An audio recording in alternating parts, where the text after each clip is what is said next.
You're listening to the Mythcreant Podcast with your hosts, Oren Ashkenazi, Chris Winkle, and Bunny. There was a castle by a waterfall with a pink and purple wall and a princess living there. She had no parents and was all alone. She got by on her own and she liked it pretty well. 'Cause she never wore socks. She had a pet snake. She bought a red guitar and she ate a whole cake. And there wasn't anybody there to tell her what to do, so she did what she wanted to. Everybody knew the story of the princess who saved herself. Welcome to the Mythcreant Podcast. I'm Chris, and with me is... Oren. And... Bunny. Well, I know that I'm sitting at a computer talking into a microphone, but I can't see either of you. So for all I know, you're speaking to me from Antarctica. Yeah, I'm really mysterious. You can't see what's going on inside my head. I'm actually a penguin. Hmm. I've been a penguin this whole time. I cleverly misled you by calling myself Bunny. Wow. That is a good reveal. Yeah, I didn't reveal this until 4/5 of the way into the book, but you know. You should definitely surprise reveal the species of your main character 3/4 of the way through the book. Yes. I swear, half the weird questions I see on various writing subreddits are like, how do I conceal this essential piece of information about my viewpoint character? And it's like, you don't. Don't stop. Bad. Retreat. That's the neat part. You don't. And don't mislead people into thinking your character's a centaur either. Yeah. Going to centaur school. That was a funny example, right? Because he's like, I'll have to go to centaur school. This is from A Spell for Chameleon in the first couple pages when it was still kind of cute funny and not gross creepy funny. And he has that line where he says, I might have to go to centaur school, which you eventually can figure out means a school run by centaurs. But since we've had no description of what he looks like at that point, it could just as easily be a school for centaurs, of which he is one of them. Yeah, so this time we're talking about viewpoint characters, some basics and questions that people ask and things like that. Let's start at the top with the obvious. What is a viewpoint character? It's the person that you shoot the point of view gun at from Hitchhiker's Guide to the Galaxy. Or maybe it's the personification of a pretty overlooked point on the side of a Oh. highway. Yeah, that sounds good. It's very nice. It's very scenic. Yeah. Yeah, so it just means the narration is supposed to be in their head to some level, reporting what they are thinking or feeling, and nobody else. So stories that don't have narration don't technically have them, although in a show, you can see that scenes might follow a character, and so it kind of feels similar to that character having a viewpoint, but it's not technically the same because we don't have their thoughts. Although with voiceover, I don't know, maybe with enough voiceover you could call it a viewpoint character. The new Murderbot show looks like it's going in that direction just based on the trailer, which it can probably get away with better than most because it's using them to make jokes, which, sure, generally speaking, that much voiceover is not a good idea, but if it's funny, people will accept that. And we call this type of narration limited because the narration can only relate what the viewpoint character knows and nothing else. Because Chris is trying to take away your rights. Rise up. Because I'm a prescriptivist. Your rights to just say whatever you want in the book. Use the chaotic viewpoint. Do not be restrained. And oftentimes we do find people making mistakes in manuscripts where they accidentally slipped up and described a thought or a feeling of another character. It's not that you can't describe how other characters are feeling, but you always have to have citations. Basically on how your viewpoint character knows that. So instead of she was sad, if in this case she's not a viewpoint character, you'd be like, oh, she looked sad, or she seemed sad. Or she didn't smile, so I guess she was sad. Or she must have been sad because she didn't smile, right? Whereas if you just state outright in your narration, oh, she was sad, you seem to be declaring that as though you automatically know it, and that doesn't work if this character is not your viewpoint character. And it might be worth covering why we say that, because this isn't just something we decided on one day. There are some reasons. The most obvious reason is that it is giving up a big advantage of using the limited viewpoint in the first place, which is that you can get deep into a character and understand who they are and immerse yourself in them and sympathize with them a lot and all that good stuff. And the more that you bring in stuff that character doesn't know, the more distant you're getting. And at that point, it starts to raise questions about why did you pick a limited viewpoint to begin with? And then, of course, there's also confusion, because if you introduce something that the viewpoint character doesn't know, readers then just have to wonder, how do they know that? Do they know that? Or is the book just telling me that? Does the character know? And it just creates all kinds of issues. The story would just be smoother without them. Generally, again, the readers need to know how they should interpret narration.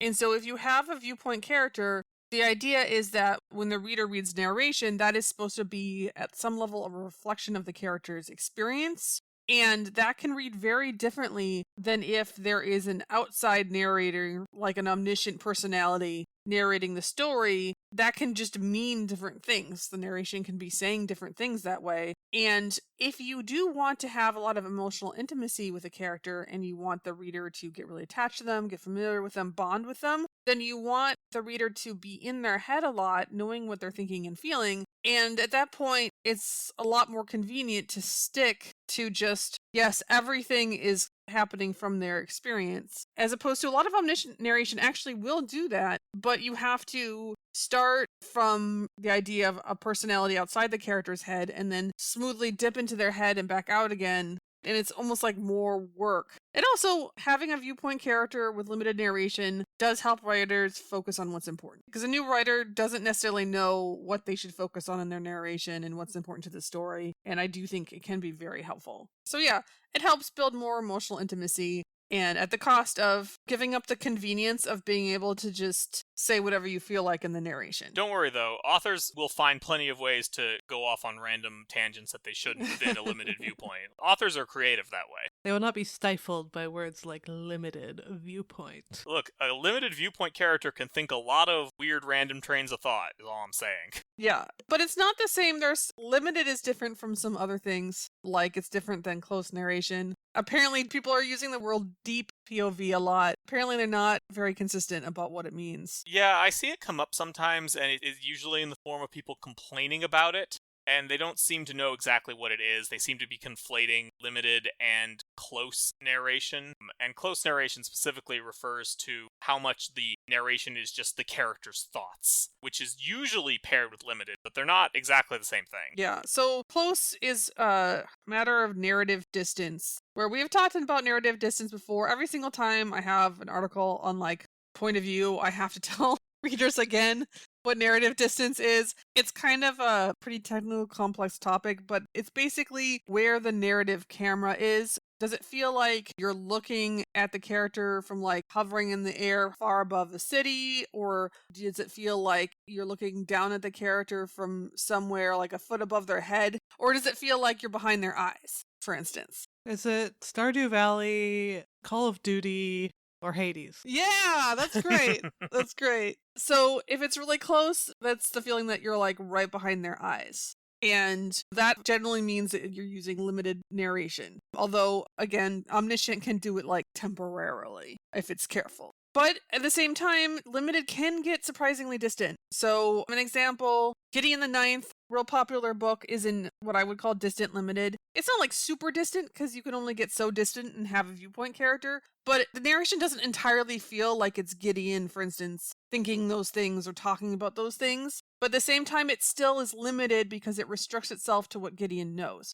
And if the narration is full of personality, the extra flexibility of not having to use Gideon's personality can be used for things like humor. I personally do wonder, well, maybe you should have just gone with omniscient instead, since we were already not fully in Gideon's head. Why restrict yourself to limited? Only what Gideon knows. But it's not super bland. Distant limited can be really bland sometimes, but can also be done with personality. And there's tons of books like that. There's tons of books that have distant limited, and sometimes they're bland, sometimes they're not. A lot of times I don't think that that's an optimal choice, but nonetheless, it's not uncommon. So that's the difference between limited and close, is where is the camera exactly, and what information do you have access to? It's also a little different from like, does it feel conversational? People talk about a first-person narrator being like the person is talking like it's dialogue, but that's not true in many stories. So sometimes a narrator will sound more conversational, sound like they're talking to somebody, like they know they have an audience often, and sometimes it doesn't sound like that. And that's completely different from whether it's limited. So my first question is, who should your viewpoint character be? Can it be just some rando? Can it be Sam Smorkle, the goblin, who we saw in the tavern once? It depends. Is Sam Smorkle the goblin your main character? It's always Sam Smorkle the goblin. Obviously not. No, I would never tell a story about Sam Smorkle. He disgusts me. Oh, poor Sam Smorkle. No. Look, if Sam Smorkle is in the story, it's automatic. That is your viewpoint character now. You don't understand my art. It's a deep commentary by making you view the story through the eyes of the detestable Sam Smorkle, who isn't there. It doesn't see any of the things that happens. I am telling you a deep commentary on the nature of fantasy. Ready to write my think piece. Time to get on Substack, I guess. No. I mean, again, people will tell you different things. My opinion is that your viewpoint character should always be the main character. And if you have multiple viewpoint characters, you better be writing an ensemble. We've talked about multiple viewpoints and how there's a few situations in which I think they're a good idea, but most of the time I don't think they're a good idea.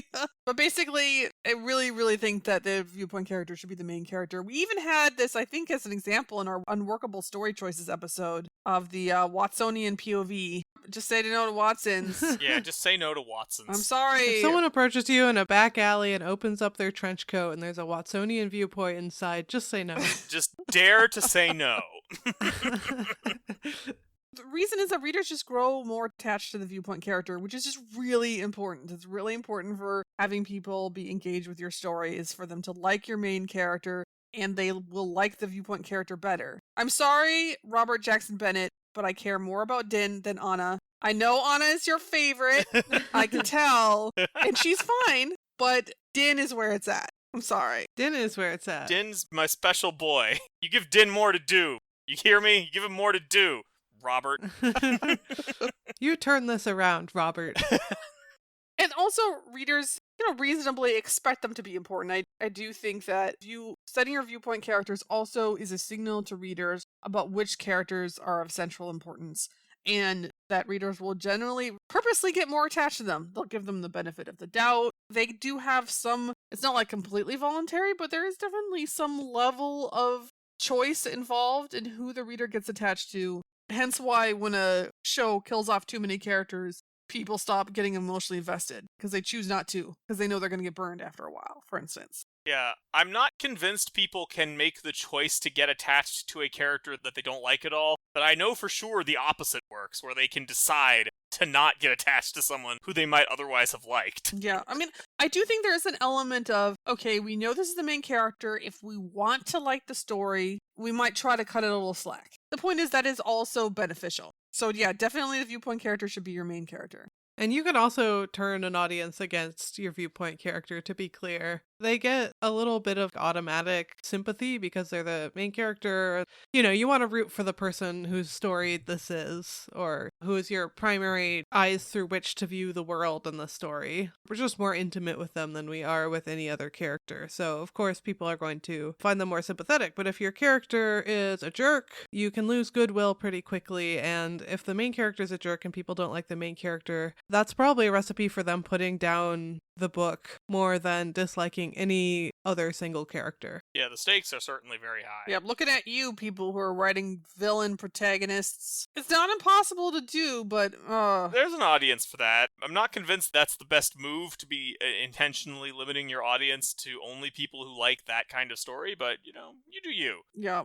So, make them your main character, and if you want to know who your main character should be, most people already know that, but it's, the character you like, it's the character that's affected by problems in the story, and ideally kind of at the center of the problems, has some ability to actually create change and solve the problem, which Sam Smorkle, the goblin, probably doesn't, unfortunately. Poor Sam Smorkle, he's doing his best. And be well positioned for likability, which in many cases means they're in some sort of sympathetic position, which is why we like underdogs. Underdogs are always our heroes. In my experience, and I don't think this is universal, but at least in the sorts of writing circles I've run in, it seems like a lot of people conceive of their main character at the same time as they conceive of their story's premise. So usually I think people who have at the very least a little writing experience, have a decent sense of who should be there and who will be the most well-positioned to be the main character. Now, that's not always the case, and it can change, like if they start writing the story and end up liking another character way more than their original viewpoint character. But yeah, the biggest concern I've run into is less that they just don't know who their main character is, and more that they start off with one main character, but then end up getting attached to someone else as the story progresses. Because stories take a long time to write, you get new ideas, you introduce like a mysterious secondary character, and you're like, ooh, they're mysterious and cool. Not like my boring old main character that I know really well. That's, I've found to be the biggest problem. Or sometimes they have multiple viewpoints and you can convince them to cut those viewpoints down, and you have to choose which person is the... I mean, sometimes what happens, again, a lot of times when people have multiple viewpoints, what happens is they end up with separate storylines. Because the viewpoint character also makes it so that you have to feature events that include the same character. And that's really useful for plotting because it kind of forces writers to make their stories more cohesive and make everything interconnected. And so what usually happens when you have multiple viewpoint characters, and sometimes writers use them on purpose for this purpose, is that now that there's two different viewpoint characters, they can be on like different continents. They don't have to have anything to do with each other. And so all the things they're experiencing also don't have anything to do with each other. And so basically we have two different stories that we're just kind of hopping back and forth between, and they're very disconnected from each other. I really do think that lowers engagement, so I don't recommend it. I think it would be better just split them up and make them each their own story. It's fine. But again, in some of those cases, we'll recommend cutting down the number of viewpoint characters. And often because they have completely different storylines, one of them will just be working a lot better than the other one. And we go like, hey, your story would be a lot stronger if you just focused on this storyline with this character, because that one is just working better, oftentimes. One thing that I think is useful to think about when you're picking your main character and figuring out their viewpoint is that by picking someone to be your viewpoint character, what you're basically doing is you are making them sympathetic and relatable over making them mysterious, which is a thing that I think a lot of writers struggle with because they're used to TV or film, where the main character can also be mysterious because we can't see what's going on inside their heads. So like halfway through the movie, we could reveal that they're a vampire or something, which probably wouldn't work in a book. In a limited POV book, it would be really weird to wait that long to reveal that they're a vampire, unless they themselves did not know. Yeah, so you kind of have to give up what we call those meta mysteries. it's okay. All of the advertising material will reveal it anyway. That is true. But yeah, you have to give that up, but it's worth it. The trade-off is totally worth it. But in any case, another issue that we have with viewpoint characters, this came up in my Revenger critique recently, is just don't let your viewpoint character disappear. They should have a presence in the scene. It should feel like they're there. And if they seem to just disappear from the story, it's not good because, well, first of all, where did they go? This reminds me of Project Hail Mary. There's all these flashbacks, the main character remembering things. And then there's one flashback where the main character just isn't there. All the flashbacks are his memory, so like, how is he not there? But as far as we know, he's not even present. And it's like, we just wanted to have that scene and didn't have an excuse to have the main character there, so we just thought he'd just slip it in and maybe we wouldn't notice that the main character was missing. Maybe he just heard about it by description, and he's just remembering having heard about it. But yeah, this tends to happen if the scene is about watching two important people talking to each other, and the viewpoint character is mostly watching them.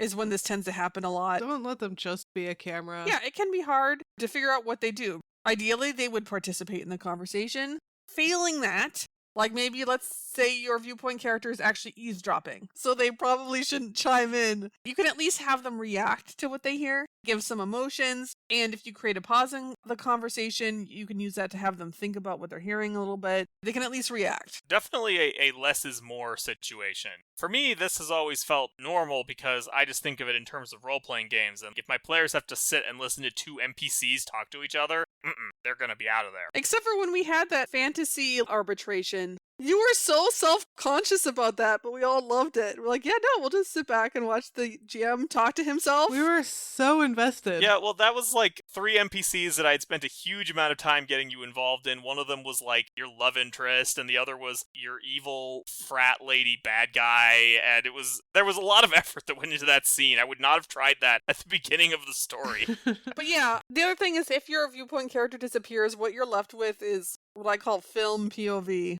And this is a disparaging term, and it's a reminder that narration has some advantages over film. Film isn't just better, just something that sometimes people need reminders of. I'm just laughing because there was some suggestion by Tech Bros that they would have a startup where they would turn books into a multimedia experience. Whatever that means. And it's like, no, people actually do like reading books. Yeah, whatever that means. Probably involves NFTs. But not just inferior films, okay? But yeah, and that's where basically you don't get to show any character's thoughts or feelings because there's no viewpoint character anymore. And it's not good. You should avoid that. They're just hanging out, you know? They're just vibing, just chilling. Don't even worry about it. So on the topic of viewpoint characters disappearing, in Revenger it was notable that this was definitely supposed to be the start of an arc where the main character, like, discovers her identity and learns to assert herself. And that's a legitimate arc, but, like, they don't have to be non-entities before that happens. I would argue that no one is actually a non-entity inside their own head, unless they're some kind of weird alien or robot or something. If they're like a normal person, they will have an internal life of some kind, even if they have an arc about finding who they are or whatever. In that early scene, the problem is that the sister just kind of takes over, and the POV character is just like, yeah, whatever, has no thoughts or opinions on things. If we wanted to start that arc of her having to, like, discover her own identity, what you might do is have her be, like, initially reluctant, but then decide, actually, yeah, I'm gonna be super gung-ho about the sister's plan, and that would show that she has an arc, that she needs to learn to be her own person, instead of just kind of being nothing. Yeah, I mean, what we really needed there is some thoughts and motivation from her, whatever they were, because her sister is basically manipulating her. This is Gadrana and Fira, and Fira is the main character, the viewpoint character, and we have no idea what she's thinking or feeling, but we can see that her sister is manipulating her into something that she seems to not want to do, but she also isn't really fighting back. So there could be multiple things going on there, where okay, she actually does want to do this, but she's supposed to be responsible, and so she thinks that she shouldn't, but she secretly does want to, so she's not fighting too hard.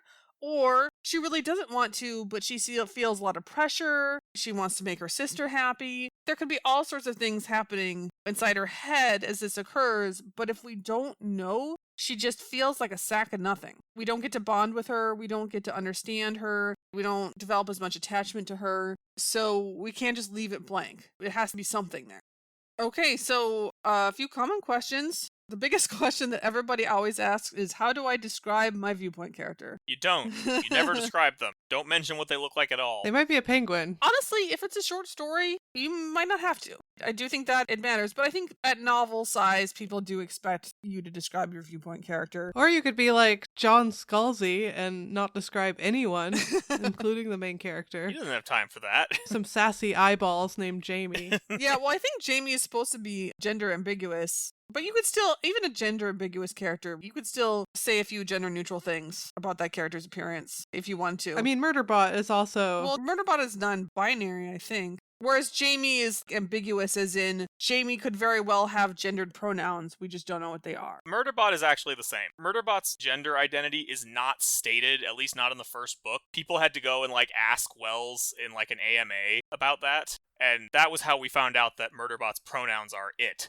Because that's just not anywhere in the book. That one's complicated because the other characters do refer to Murderbot with it. The thing is that we don't know if that's what Murderbot wants. Right. Whereas with Jamie, Scalzi is repeating his trick from his lock-in books, but with that one, it was a little clearer because the character was largely represented by a humanoid robot that they piloted around, whereas this character does not do that. It is a little harder to figure out that that's what's happening. You have to pay a little closer attention. I mean, I didn't notice at all, but that's partly because I was listening to an audiobook that was narrated by Will Wheaton, and that gives me a specific image.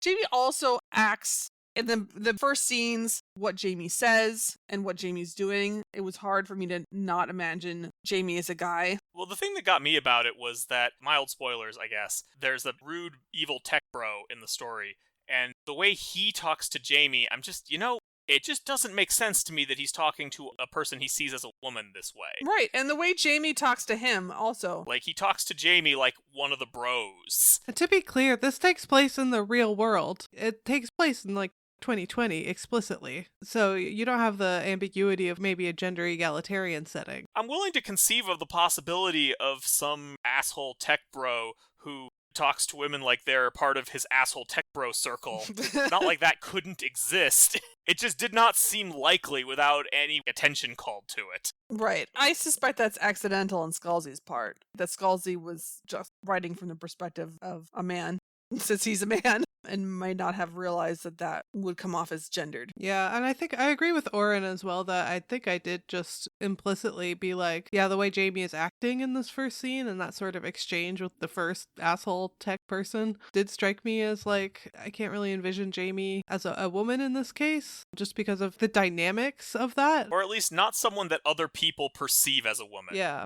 But in any case, I mean, I didn't notice that there was supposed to be gender ambiguity at all when I read that book or listened to that book for the first time and learned it later. Hire Will Wheaton, that's our advice. But in any case, my point is you could still describe Jamie in ways, if you wanted it to be ambiguous, that would still leave it ambiguous. So you don't always have to describe your viewpoint character, but generally for a novel, people expect you to. You will probably get some comments if you don't. You know, you can do whatever you want with your own novel, but you will probably get comments. So how do you describe your viewpoint character?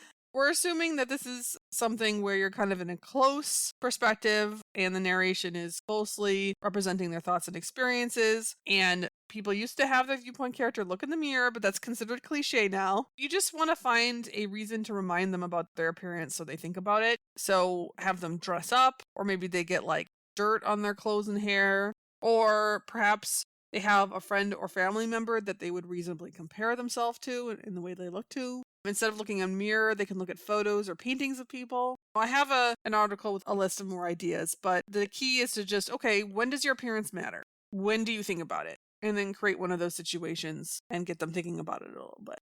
And then the last question, people ask, does their narration have to be their thoughts, like literally? The answer is no, don't overthink it. Exposition is important. It's not supposed to be their stream of consciousness from their mind. Just have it generally reflect what they're thinking about and you'll be fine. Unless you're James Joyce and want to confuse everyone. All right, well, with that, I think we will go ahead and call this episode to a close. If you found this episode useful, consider supporting us on Patreon. Go to patreon.com/mythcreants. And before we go, I want to thank a couple of our existing patrons. First, there's Amon Jaber. He's an urban fantasy writer and a connoisseur of Marvel. Then there's Kathy Ferguson, who's a professor of political theory in Star Trek. We will talk to you next week. There was a dragon with a pointy tail. He was bigger than a whale and his breath was terrible. He scared the princess when he came around. Tried to burn the castle down, but she caught him by his tail. Then she tied him to a tree so the dragon couldn't fly. She told him he was mean and it made the dragon cry. When he finally apologized, she offered him some tea. He accepted it graciously. Now he visits every weekend with the princess who saved herself. This has been the Mythcreant Podcast. Opening closing theme, The Princess Who Saved Herself, by Jonathan Colton.